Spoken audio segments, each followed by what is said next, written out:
This music contains many stories.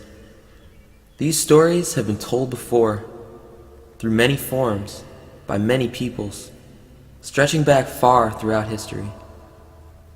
At its core, however, there is but one story. This is the story that burns in the heart of all mankind, the quest of the individual seeking the answers to the great mysteries of life, to truly understand the elements which not only contribute to the great cosmic construct known as the universe, but also that relentlessly veiled and ever-elusive facility which is ultimately the most important factor in experiencing this incredible universe, the self. The story is an odyssey through the vast unknown regions of the mind, the endless unfolding of psychological landscapes, leading to perpetual discoveries and expansions in a genuinely emergent and infinite world of worlds. The individual human spirit is faced with a great many challenges, both internal and external, physical, mental, emotional, and spiritual, which when confronted hold the possibility of an endless string of opportunities and destinations. The first and most crucial part in beginning the journey is for the individual to realize that absolutely every one of their experiences is filtered through their own perceiving apparatus, and due to this, all experience is subjective and therefore personal to each individual experiencing it. Once this individuality of all conceivable perception is established, the individual can then begin to see and hear with eyes and ears that are truly open to all things. It is important to note that many, if not most people, think that they are experiencing life to the fullest, and that they are aware of their surroundings and of themselves. This is simply not true, and in fact, when you encounter those who look at their life in this way, you will find that they are usually the most blind to the true colors of the world. This can be interpreted many ways, as it is meant in many ways.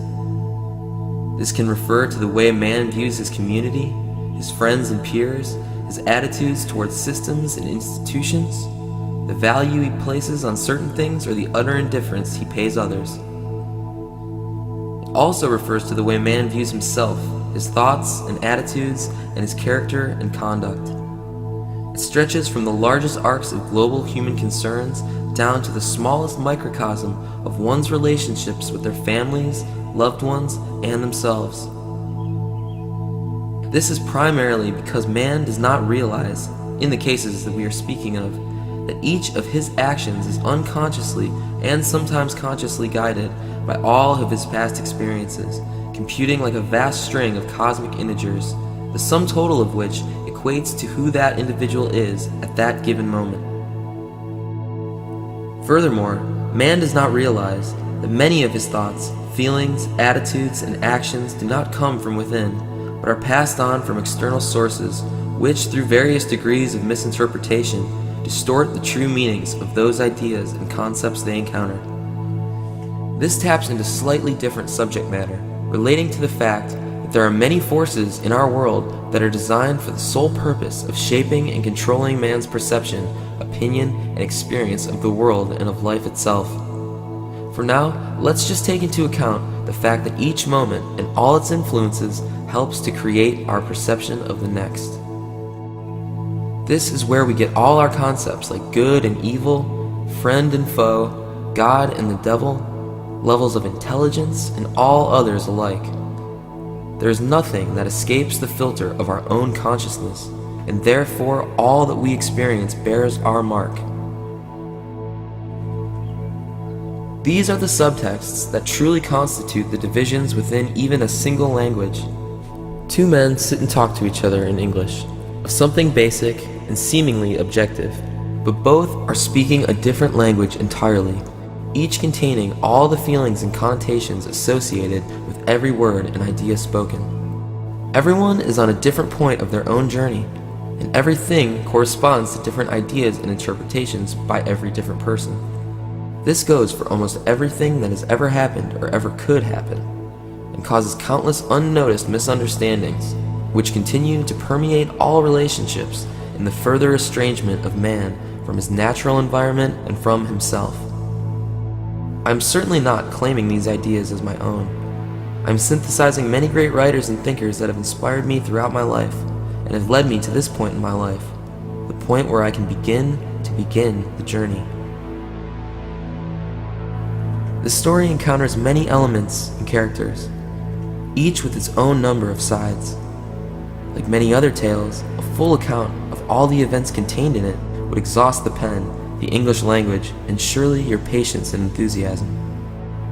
In the following pages, I have given a general but genuine version of the narration, in hopes to further illustrate the quest for knowledge, the extraordinary powers that exist in the world around us and exist within us, and the desire to be in harmony with all of these elements. The aim of this story is not to try and explain what I think one should or should not be doing with their life. It is not a critique, it is not an instructional, nor is it a proclamation that I believe I have gone through this journey and succeeded, not by a long shot. It is, however, a journey that I truly believe is offered to every man and woman who has ever lived, through the lightness that breathes through your heart when you feel the true touch of life in the light of love. The journey is about life, not in the singular sense of the word, but about the concept of life itself and the infinite possibilities contained in the universe and its eternal laws. This album is a devotion to all life and all energy existing in the universe, all of which is an equally important part in the divine balance that nature consists of. All life has meaning, and this is in no way exclusive to humans, or even animals for that matter. We are all part of the life of the Earth, which is a part of the life of the galaxy. The Earth is a living entity, just as much as man, and in much more unimaginable capacity, with all the same functions and needs of man, that of strength, energy, harmony, to exist where there is love, and all the other intricacies of a vital, healthy, living organism.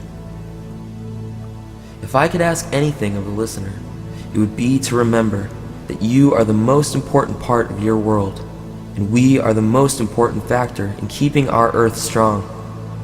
I'm not referring to anything on a political level, or any of the other petty distractions that are thrown at us to keep us from devoting ourselves to the true lifeblood of our planet, which is the thing that we are in most danger of losing: love. Love is the realization of life in the present tense. Love is the fuel that gives life to the Earth. Because the Earth is alive, has consciousness, and thus gives man life and consciousness, we must realize that our love is what gives the Earth strength. Every true act of love, in any capacity, strengthens the immune system of the planet and is therefore an unconscious devotion to Mother Earth, a pure acknowledgement of the beauty and harmony of all that exists naturally in our universe, and the decision to begin to live in accordance with this harmony. Every man and woman holds a marvelous lightness in their heart, and it is of the utmost importance that we all realize this.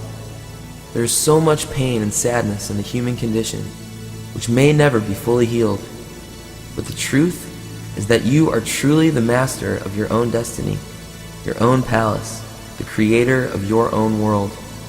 We are extraordinary creatures, an endless stream of vistas and viewpoints through which the all looks upon the great cosmic horizon.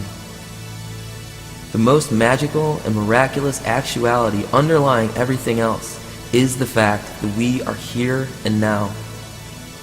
There is nothing more intrinsically therapeutic than the realization that the infinitude of the present moment shall never cease to be.